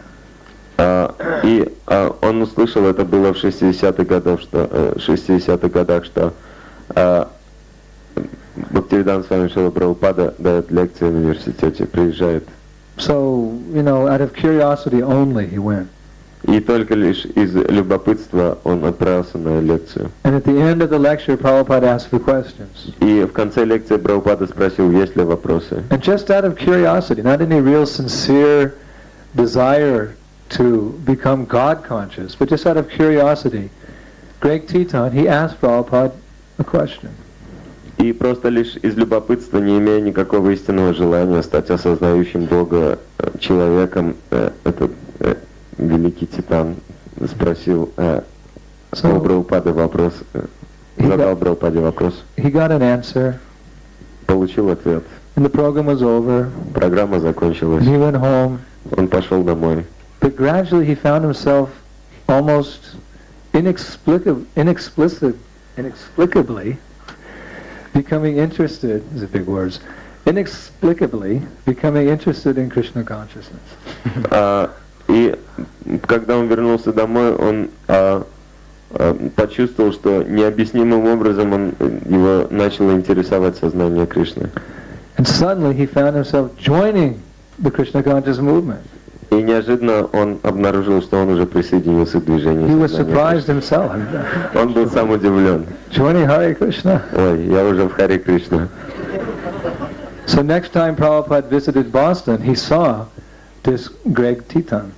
И когда Шрила Прабхупада в следующий раз посетил Бостон, он увидел этого великого Титана. So Prabhupada looked at him and said, so you are here. И Прабхупада посмотрел на него и сказал, ты уже здесь. So Greg Titan said, yes, how did you know? Этот великий Титан сказал, да, а как вы узнали? So Prabhupada said, I prayed to Krishna that you would become a devotee. И Прабхупада сказал, это я молился Кришне, чтобы ты стал преданным. Shri Prabhupada ki. So you know who that devotee is now? Знаете, где сейчас этот преданный? His Holiness Giriraj Swami. Это его святейшество Гирирадж Свами. Giriraj Swami Maharaj ki. Jai. So sometimes it is that, it is explained that the devotee of the Lord is more merciful than the Lord himself. Иногда говорится о том, что даже объясняется, что преданные Господа более милостивы, чем сам Господь. So therefore the spiritual master is always praying to Krishna to please deliver his disciples. Поэтому духовный учитель всегда молится Кришне, пожалуйста, освободи моих учеников. And Prabhupada said that Krishna says, the spiritual master is requesting, all right, then I will accept. И Прабхупада говорит, что поскольку Кришна, то есть Прабхупада объясняет, что Кришна слышит, как его преданный молится об этом, поэтому Кришна воспринимает эти молитвы. It's by the mercy of the spiritual master that we get the mercy of Krishna. Яся прасада Бхагавад прасада, только лишь по милости духовного учителя мы можем получить милость Кришны. So devotees are very merciful. Поэтому преданные очень милостивы. Knowing the ultimate desire of the Lord that all living entities come back home, the devotees are going everywhere canvassing on behalf of Krishna. Зная конечное желание Кришны, чтобы все вернулись домой в духовный мир, преданные путешествует повсюду, освобождая обусловленные души. And they engage people in devotional service without those people even knowing it. И они занимают людей в преданном служении, даже несмотря на то, что люди не подозревают об этом. What's that called? Agyatu sukriti. Agyatu sukriti means performing devotional service without even knowing that you're doing it. Это называется агьята сукрити, совершение преданного служения, даже не подозревая об этом. What consists of devotional service? Из чего состоит преданное служение? Shravanam, kirtanam, Vishnu, shmaranam, parasevanam, arjanam, bandham, dasyam, sakyam, atman, vyedanam. Hearing and chanting about Krishna. Это слушание и воспевание о Кришне. When you go down the street chanting Hare Krishna, Krishna Krishna, Hare Hare, Hare Ram, you're giving people the opportunity to perform devotional service, because hearing is a form of devotional service. Just like right now you're hearing, that's devotional service. So when you chant on the street, you're giving the people, the unknown, opportunity to perform devotional service by hearing.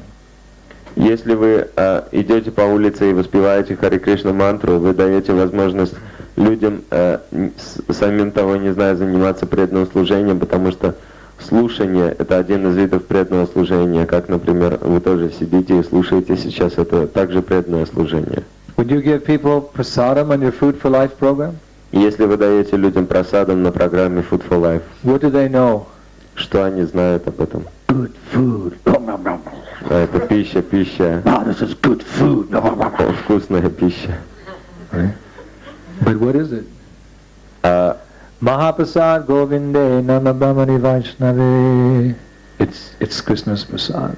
Но что это такое? Это прасадам Кришны. When they eat that food, it purifies their heart. Если мы вкушаем эту пищу, наше сердце очищается. And then later they come to Krishna consciousness. И позже они приходят в сознание Кришны. Just like Boy George. Например, Бой Джордж.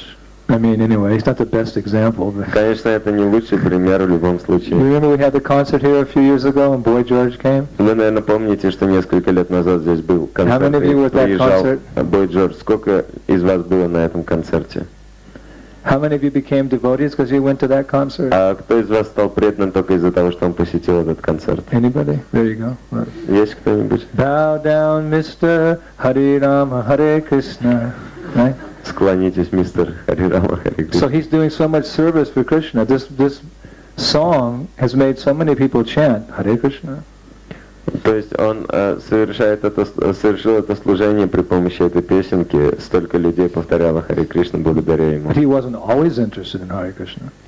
Но он не всегда интересовался Хари Кришна. No. One time he lived in Sydney, Australia.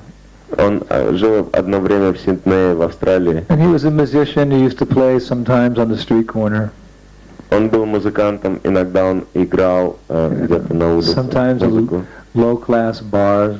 Иногда он играл в каких-то низкопротных He had барах. a difficult time because he was a heroin addict.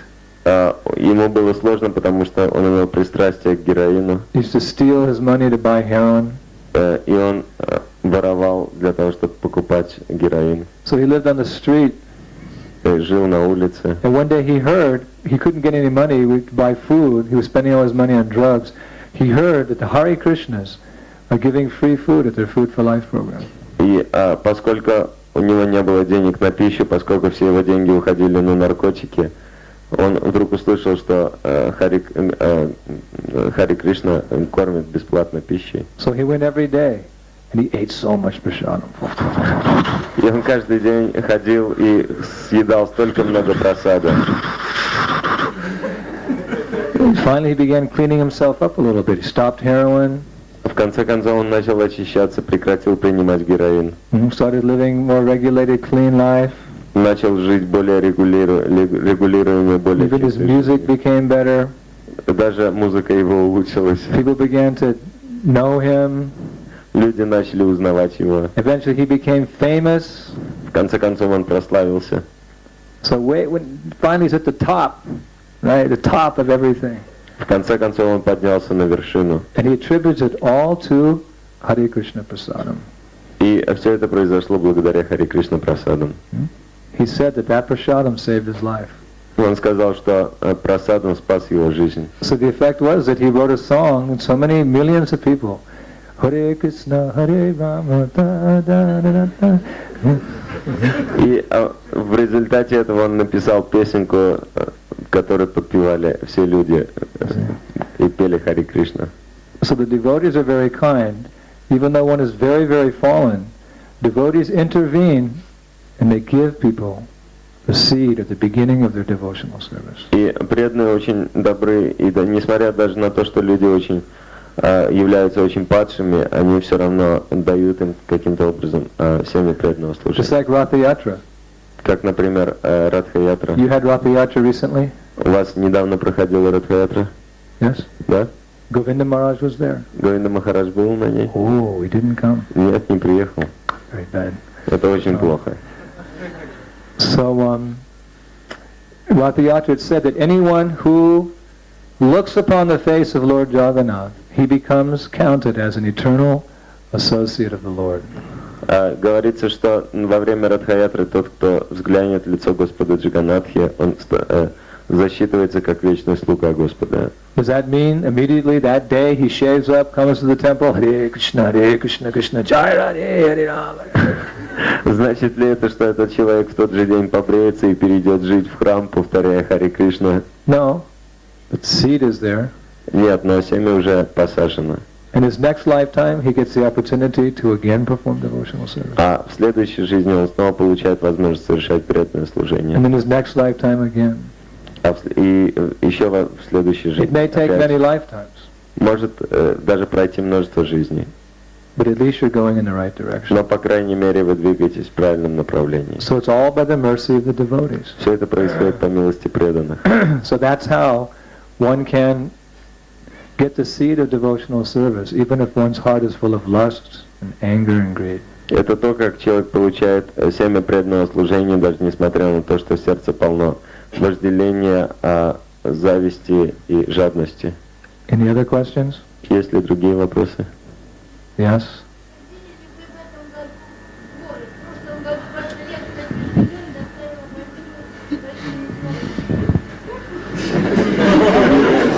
Went to the mountains this year because last year you spoke about it in Kishinev. They have a great pleasure hearing this lecture. About the mountains? Yeah, did you went this year? Я думаю, сейчас слышу. Ходили ли вы в этом году в горы?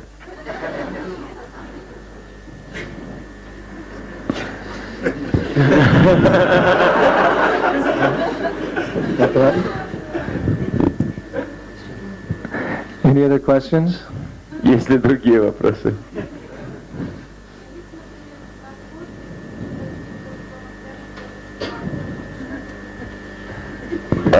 Если кто-то видит, что пляшут божества, тогда что? Хорошо это или плохо? Если кто-то видит, что на службе пляшут божества, хорошо это или плохо?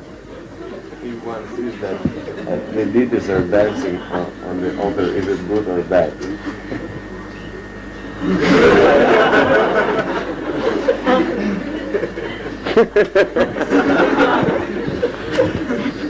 Maybe the sweet rice that you drank at the Sunday feast was fermented?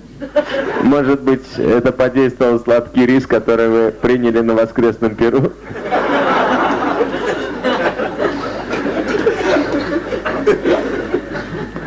Actually, to be able to see like that, one has to be very advanced. На самом деле, иметь такое видение надо, для того, чтобы иметь такое видение, надо быть очень продвинутым. Premanjane chariti bhakti valochanena. To come to the point of being able to see Krishna's pastimes manifest before our eyes means that our eyes have to be covered completely with the salve of love. Для того, чтобы видеть таким образом Кришну глазами чистой преданности, надо, чтобы эти глаза были смазаны бальзамом любви. To come to that stage, one has to go through so many previous stages of devotional service. Для того, чтобы достичь этой ступени, надо пройти через столько много предварительных ступеней в преданности.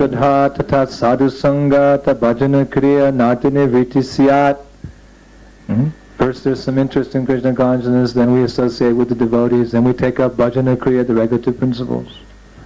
Сначала необходима вера, затем нужно общаться с преданными, затем надо следовать регулирующим принципам преданного служения. And then anartha nivritti, all these things Prabhu was speaking about, lust, anger, greed, they go from the heart.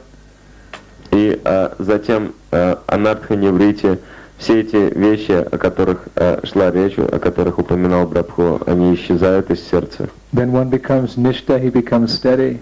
Затем человек становится ништха, устойчивым. Then he gets a taste for Krishna consciousness. Затем появляется вкус к сознанию Кришны. Which means he never contemplates sense gratification at any moment. Это значит, что он никогда не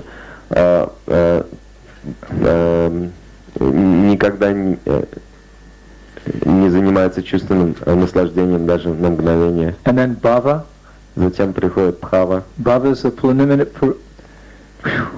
preliminary, the airplane was flying too high, preliminary stage before prema bhakti. Бхава — это предварительная ступень према бхакти.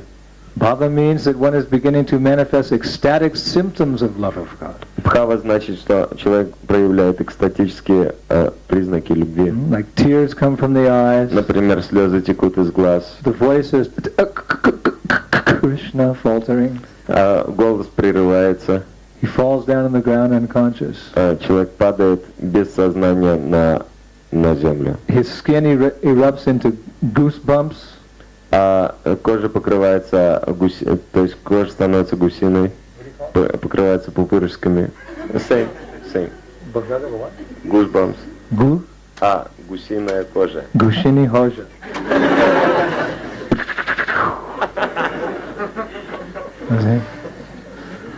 But after that stage, when one comes to an even more pure stage of devotional service, then Govindam Adipurusham Tamaham Vajami. One can see Lord Govinda before his eyes. Но когда человек возвышается на еще более высокую ступень преданного служения, тогда он может постоянно видеть Господа Говинду перед своим внутренним взором. So therefore I say it must have been some sweet rice that was fermented. Поэтому я должен сказать, что, наверное, это сладкий рис с воскресного пира подействовал. You know, like the Yadus, when the Yadus dynasty after Krishna had, well, before Krishna departed, he wanted all the Yadu dynasty to go back to the spiritual world. Вы знаете, как Яду, перед тем, как Кришна ушел, он хотел, чтобы Яду все отправились в духовный мир. То есть после того, как... So they drank a type of liquor that was made from fermented rice water. И они хлебнули такого напитка, который был сделан из перебродившего из перебродившего риса. Рисовая водка. So I don't think that anyone here has gone beyond the stage of bhajana kriya. I mean, maybe some of you, but most of us are still in that stage of bhajana kriya, trying to remove the dirty things from the heart. Someone who's beyond that, Hare Krishna. И я не думаю, что кто-то все-таки преодолел ступень баджана крии здесь. Может быть, конечно, кто-то и преодолел, и, конечно, извиняюсь, если говорю не так, но, по крайней мере, если даже эту ступень преодолеть, это уже большое продвижение. Otherwise, the only other explanation I can offer is it was such an ecstatic kirtan that the floor was shaking, and then sometimes I've seen in Russia the altars, they shake, like in Riga. In Riga, the deities are going like this, because the altar's uneven. And when the kirtan's going, the deities are gornitai like this.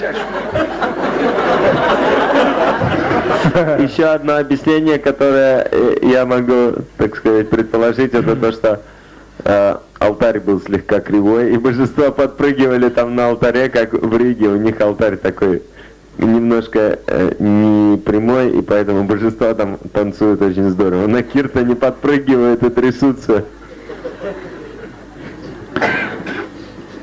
Any other questions? Есть ли другие вопросы? Написал книгу «Источник вечного наслаждения». Поет такие грустные песни. Is that a question or a statement? Это вопрос или утверждение? Вопрос, почему книга называется «Источник вечного наслаждения», но песни очень грустные? Песни в источнике вечного наслаждения? Шрилы Прабхупады сказал, на кассеты песни воспринимайте на слух, что бьются слезы иногда. Ага. Почему книга называется «Источник вечного наслаждения», а песни очень-очень грустные? Ага. So, you know, Krishna book in Russian, it's called the Source of Eternal Pleasure. So he's asking why such a name was given to this book, because Prabhupada bhajans, they very, appears to be very sad. What is the pleasure though?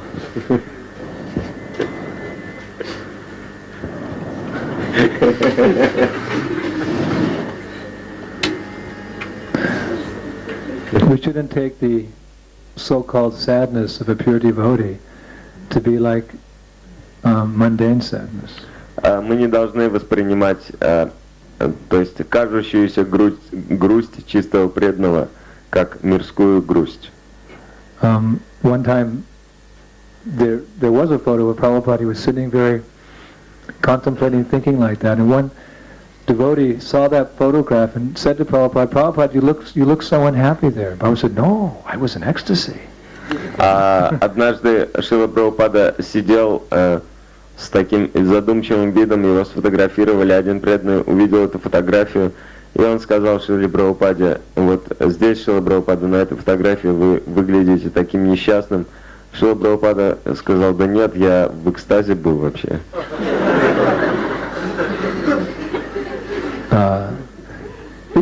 Again, speaking about an advanced stage of devotional service. Это опять мы говорим о продвинутых ступенях преданного служения. Oh Govinda, feeling your separation, I'm considering a moment to be like 12 years or more, and tears are flowing from my eyes like torrents of rain. О Говинда, в разлуке с тобой каждое мгновение кажется мне 12 годами и более, слезы ручьями текут из моих глаз. Now that's called what? Vipralamba seva. Это называется випраламба сева. Feeling separation from Krishna. Чувство разлуки с Кришной. But actually that mood of separation is considered the highest feeling of Krishna consciousness. И на самом деле это чувство разлуки с Кришной считается высшим чувством сознания And Кришны. that was exhibited by the gopis. И это было проявлено гопи. Right? Actually Krishna left Vrindavan so that the gopis' love for him would increase. На самом деле Кришна оставил Вриндаван только лишь для того, чтобы любовь гопи к нему увеличилась. Right? Do you also say in Russian, separation makes the heart grow fonder? Если в России пословица в том, что в разлуке любовь усиливается.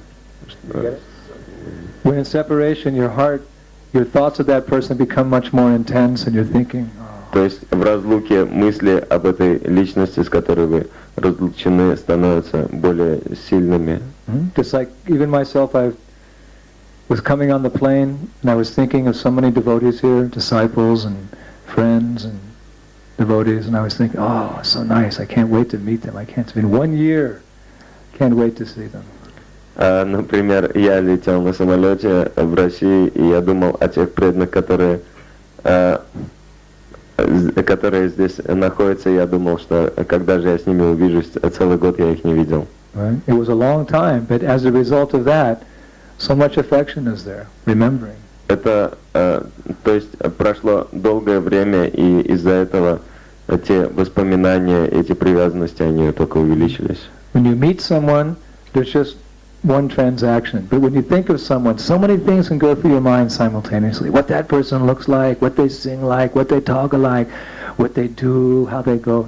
In a moment, wow.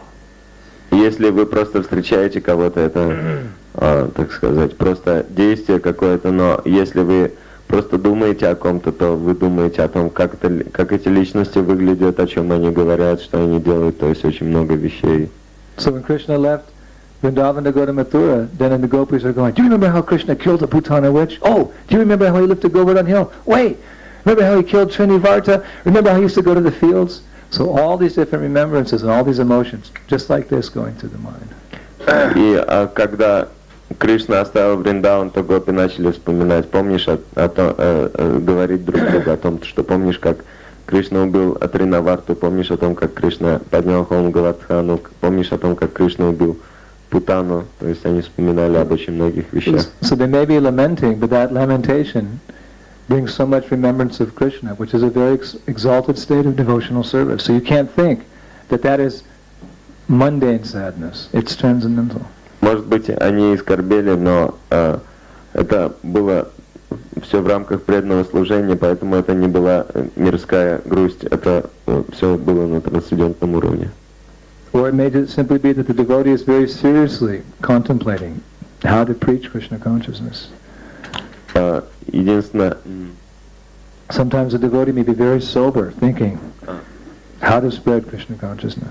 Иногда преданный, он может выглядеть очень серьезным, думая о том, как ему распространять сознание Кришны, как он может распространить сознание Кришны. Bhaktivinoda Thakur said, difficulties encountered in your devotional service, my Lord, are my greatest pleasure.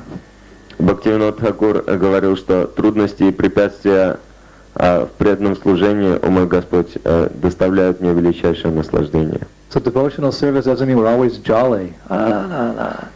Поэтому преданное служение это не то, что вы всегда просто беситесь. Our happiness may come from taking a responsibility to spread this Krishna conscious movement. Наша серьезность исходит из того, что у нас есть ответственность, как распространять это движение сознания Кришны. It's also a satisfaction. Это тоже удовлетворение. So an enlightened soul is not one who's always, you know. Так что просветленная душа это не та, которая делает вот так. No, you may be thinking how to get these books out, how to preach Krishna consciousness, how to make devotees. Она может думать, как распространять книги, как проповедовать, как сделать еще преданных. Work now, samadhi later. Работайте сейчас, самадхи будет потом. So why did Prabhupada call Krishna? Why did we call it in Russian instead of Krishna book the reservoir of what?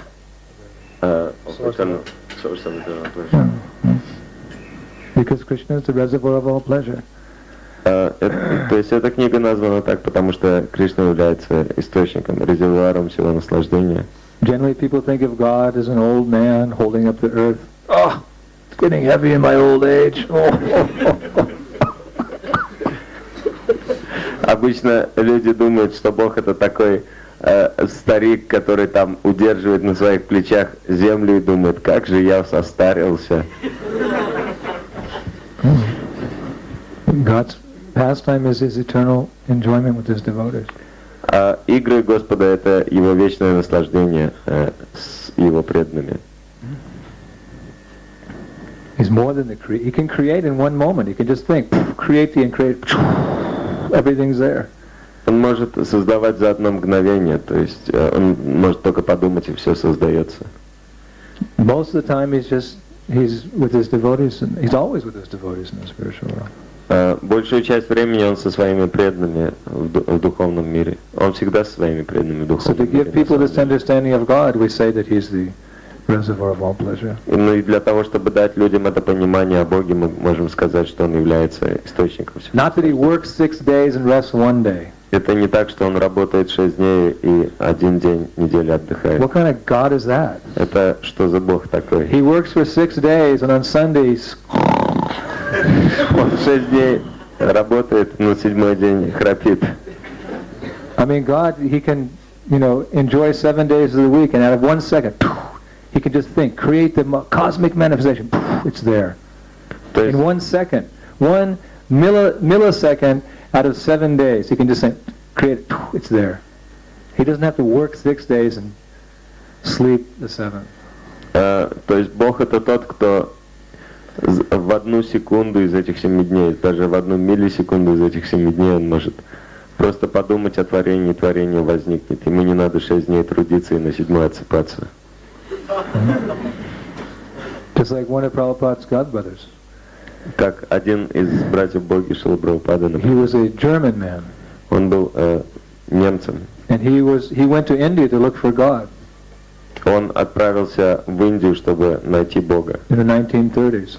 в 30-х годах. So he heard that God was in the temple. Он услышал о том, что Бог в храме. So he used to visit, he went to all the temples to find God. Он прошелся по всем храмам, чтобы обнаружить там Бога. In the first temple he went, he saw Lord Brahma. В первом храме, в который он пришел, он увидел Господа Брахму. And he heard about Brahma's activities of creating.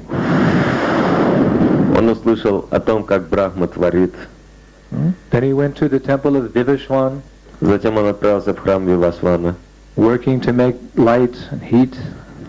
Как он трудится над тем, чтобы производить свет и тепло. Went to the temple of Indra, who's in charge of the rain. Затем он отправился в храм Индры, который отвечает за дожди. He was very impressed. Он был очень впечатлен. Then he went to the temple of Shivji, Lord Shiva, doing his dance of destruction. After everybody created everything, he destroyed it all.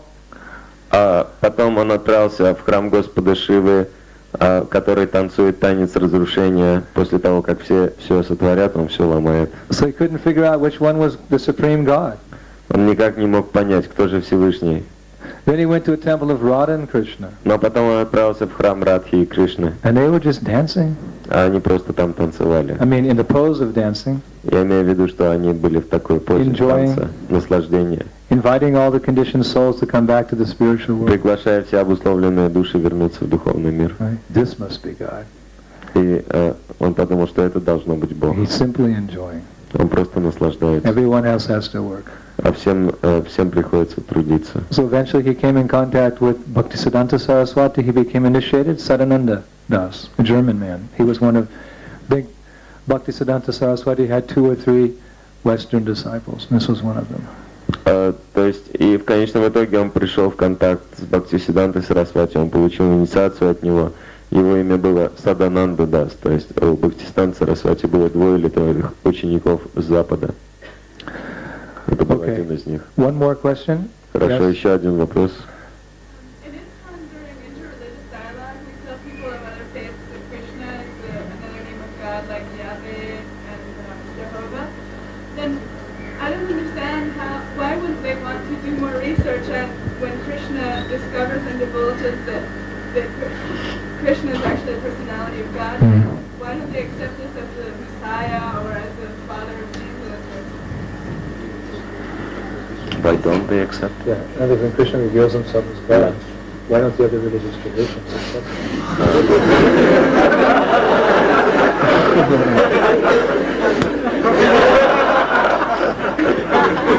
То есть, Some things never change.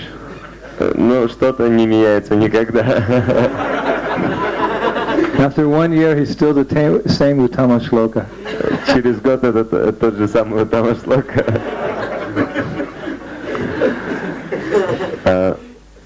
Почему в некоторых религиозных традициях, то есть не могут принять Бога как личность, то есть как изначального Господа? Because people, unfortunately, are very sectarian in their understanding. Потому что люди, к несчастью, очень, то есть они, то есть, ну, у них такое сектантское понимание у многих людей. I mean, even Jesus knew the type of people that he was preaching to. То есть даже Иисус знал, кому он проповедует. And this is not a criticism. То есть это не критика. But Jesus did say, I have more to teach you, but you are not ready to bear it. Но Иисус говорил, что я могу вас научить большему, но вы не способны воспринять. So God or his son or his representative, they come at different times in the history of human society. То есть Бог, его сыновья и представители, они приходят в различное время в человеческом обществе. And they reveal as much as the people of that particular time can understand. И они являют людям только то, что люди в определенных обстоятельствах и в определенное время могут воспринять. Just like mathematics is a broad field of knowledge. Например, математика — это широкое поле знания. Going from basic arithmetic to perhaps quantum mechanics. Она начинается от арифметики и кончается квантомеханикой. So when you come to speak mathematics, you have to speak according to your audience. Если вы объясняете математику, вы должны объяснять ее в соответствии с аудиторией. Even if you have full understanding of all the complexities of mathematics, if you're speaking to some children, you have to speak very simply. Если даже вы знаете все о математике, если вы говорите с детьми, вы должны говорить очень So no просто. doubt, Jesus knew Krishna. И нет сомнений в том, что Иисус знал Кришну. Because he said, I sit at the right hand of my Father. Потому что он говорил о том, что я нахожусь по правую руку от моего Отца. Now if there's a hand, that means there's an arm. If there's an arm, there's a shoulder, then there's a, there's a body, and there's legs, and there's head, and there's hair, and everything. It's not that there's just a hand. То есть, если уж он говорил о руке, то там должно быть и плечо, к плечу должно быть там грудь, к груди голова, ноги и так далее. То есть, это не то, что там рука просто какая-то зависла в воздухе. So, Jesus had pure love for God. То есть, у Иисуса была чистая любовь к Богу. He even said, the Father and I are one. А он даже говорил, что я и Отец суть одно. That doesn't mean that He's God. Это не обозначает, что он Бог. But two people can be one in love. Но двое людей могут быть одним в любви. Just like you refer to a man and a woman as one, as a family, because they love each other.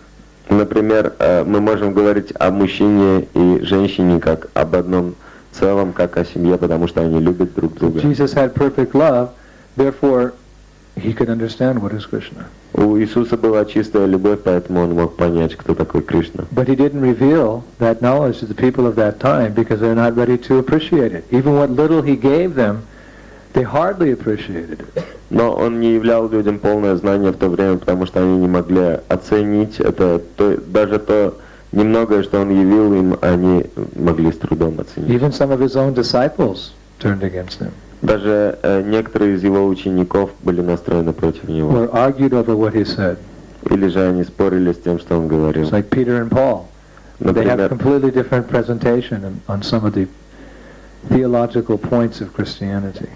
Петр и Павел, они совершенно по-другому представляли некоторые теологические моменты в христианстве. Or is it John? Anyway, they differ on the theory of work and mercy.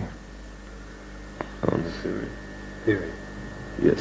Of work or mercy. То есть у них была совершенно другая теория о деятельности и милости. So therefore God, or his teachers, they reveal according to circumstance.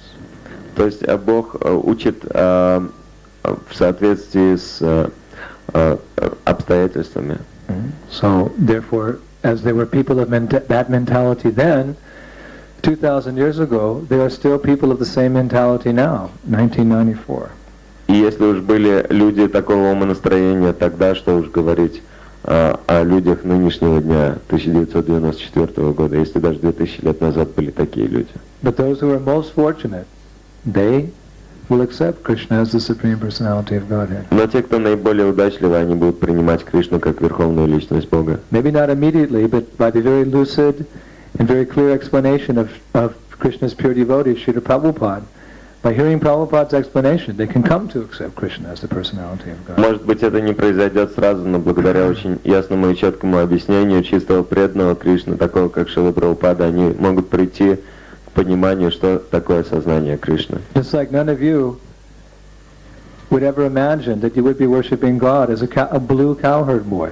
Например, навряд ли кто-то из вас представлял себе, что он будет поклоняться Богу в форме мальчика-пастушка голубого цвета. Did you ever think like that? That one day you would be worshiping a blue cowherd boy with so many cows as the Supreme Personality of Godhead? Вы когда-нибудь вообще представляли себе до сознания Кришны, что вы будете поклоняться пастушку с его коровами голубого цвета, и что это будет Верховная Личность Бога? You accept now, and you can philosophically prove it. И теперь вы можете воспринять это каким-то образом философски и обосновать. All because we've heard about Krishna from the lips of a pure devotee, Srila Prabhupada. Почему это происходит? Только лишь потому, что мы слышали о Кришне от чистого преданного, такого как Шрила Прабхупада. Okay, so I think that's enough for this evening. Я думаю, что на сегодня, на вечер достаточно. We do want to apologize that we're only staying half of a day here in Moscow. Мы хотели бы извиниться за то, что мы можем провести только полдня в Москве. But we will be coming back in a few months. Но через несколько месяцев мы приедем снова. September, October, November. We're thinking of coming back in January. Может быть, в январе мы приедем назад. That's what Prahlad said. По крайней мере, Прохлад так говорит. Is it cold in January here? Здесь в январе холодно? Yes. Someone's saying no. Кто-то говорит нет, да? It's not cold in the temple room. Да, в храмовой комнате не холодно. So we'll try to come back. We won't wait so long next time to come back. Хорошо, тогда мы вернемся. Не будем ждать так долго. So I thank all of you for your kind attention. Мы благодарим всех за внимание. Shri Shri Gaura Nitai ki, Srila Prabhupada ki, Moscow Yatra ki, Worldwide ISKCON ki, Gaur Premanand.